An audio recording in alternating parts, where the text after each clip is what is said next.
The men's cross-country team returned to the NCAA Nationals this fall after making headlines throughout the season, ranking as high as number 7 in the national polls. A big part of that success was thanks to graduate transfers Tim Ball, Brady Johnson, and Stephen Mulheron.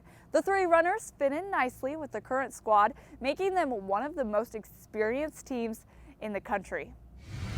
We were very excited when we landed Steven, Tim, and Brady to have a kind of a trifecta of three high-quality guys come into the program in 1 year. It really gave us a boost. Coming to Portland, Oregon from Kansas, I knew it would be a big change. Reed Buchanan was another guy from Kansas, came out here, had a lot of success, and that's something that definitely caught my attention. The University of Portland has a reputation in the NCAA.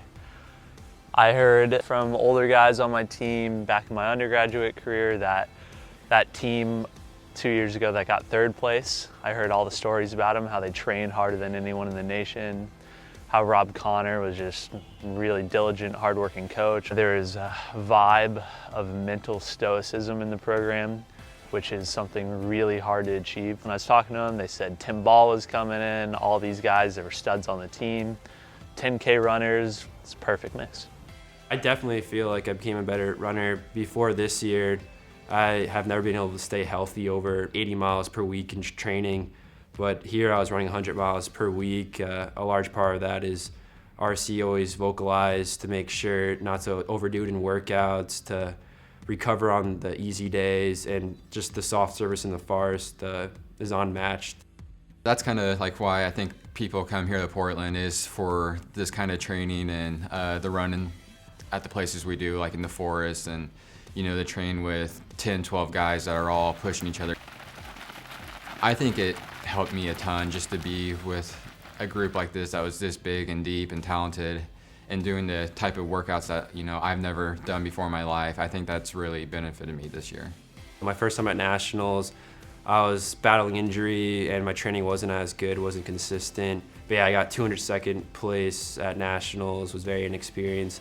This year, I'd say 81st was like a solid performance for myself, and a lot of that has to do with the training climate, RC's philosophy, and just overall consistency. We loved Tim. One of the things that attracted him to us was Forest Park and being able to run on the trails every day. And he has gotten through the whole fall at his highest mileage he's ever run, and without an ache or a pain the whole fall. You did a fantastic job, and we're really excited to see what he's going to do here in the next 2 seasons. He has indoor and outdoor eligibility left. My highest regional placing prior to this year was like 40th in like the Midwest. So to come back 1 year later and get like 69th in the national meet, I think shows the kind of step forward and the improvement that I made this year. Now that I feel a lot more comfortable and kind of know what to expect more, I'm really anxious and excited to start the indoor and outdoor season. Brady did a fantastic job. He also has indoor and outdoor track this year, and he's a great runner. We fully expect him to be under 14 in the 5,000, and hopefully at the national meet in the 10,000, he's got the potential to run under 29 and be one of our all-time greatest 10K runners here just in this 1 year. 2 years ago when I was at this course at the national meet, and I got like 85th, which is only 5 seconds up, that was like a minute slower time-wise. Came here, did what I wanted to do. I ran high mileage, wanted to see what my body did under that kind of training, got a whole new coaching philosophy. I felt like I definitely benefited from the training here. He had his best ever summer. He had his best ever fall of training, and was all region for us, and did a great job. He's our only guy at the Nationals that ran big negative splits. He's just a tough guy, and I dubbed him the Conor McGregor of cross country. He's got the same beard and same sunglasses, and he gives you the same attitude, man. He's a unique character. Some people might want to try and place him in a box and limit his personality, and we're here to let people, it's kind of that Pete Carroll thing. We want everybody to feel comfortable with their own personality and who they are, and we'll embrace that and encourage it. RC's he believes in every guy on the team, no matter where they're coming from and like what they've done before this, and he just helps us do everything we can to be successful.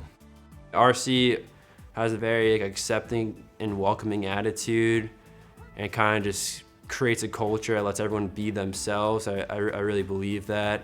and it just has to do with living in Portland. Either way, it's just about being comfortable with yourself, and RC in Portland allows you to do that.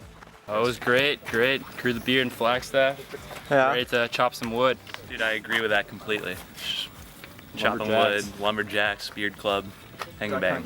The mental attitude of the University of Portland was that we were going to train hard, we were going to study hard, we're going to do all this stuff. So I got to come here with a bunch of other guys, Tim and Brady, and get our graduate degree. Then I got to train really hard, see what my body had left in the last year of NCAA eligibility, and that's exactly what I got. This was probably like the best cross-country season I ever had. It was the most fun. Super happy that I came here. I wish I had more time with these guys. Anytime you have somebody new come into the program, you really want to vet them that they're team guys. They want to come and contribute to something big, and couldn't be happier that they chose to join us to get their master's degree and contribute to the program and to the university.